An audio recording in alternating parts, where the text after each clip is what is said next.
I'm so fortunate to have Nutcracker been a part of my entire life. I really have a connection with kind of every step that our Nutcracker has evolved, and I'm so excited to be a part of this new crazy version that we're doing now.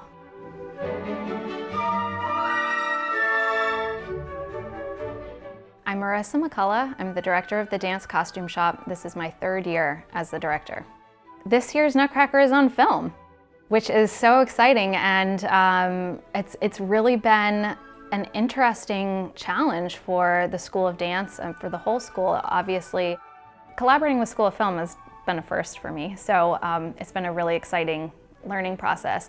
There's a definite understanding that we are filming a theatrical production.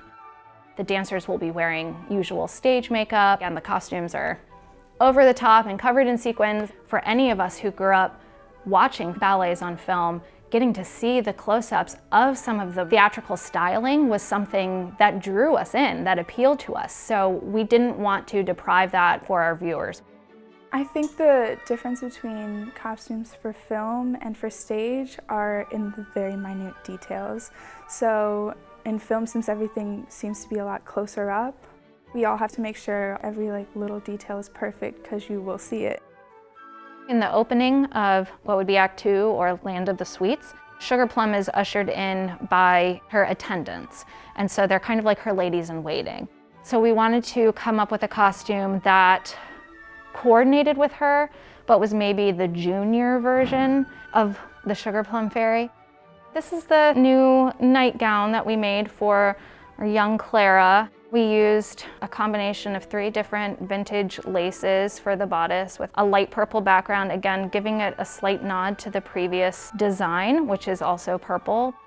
So this is the original sketch for our usual theatrical version of Drosselmeyer, and you can see he's a slightly ominous character, a little bit mysterious, and when we knew that alumni Anthony Santos was coming to play the role, we wanted to make a new design for him.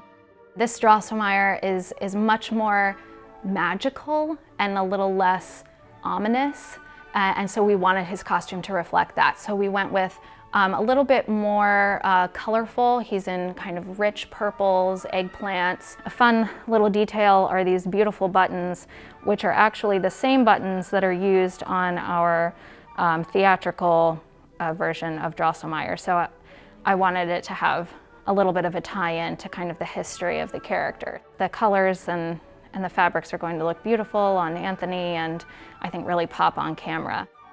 For this production of the Nutcracker, all of our performers are masked.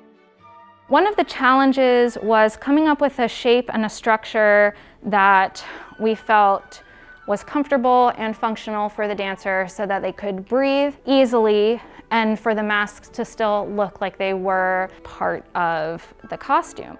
There's a lining on the inside and the metal nose bridge, so it doesn't keep sucking in and preventing us from breathing while we're dancing. I grew up on this campus. I grew up watching the Nutcracker as a party child in the Nutcracker, watching my sister perform the Nutcracker.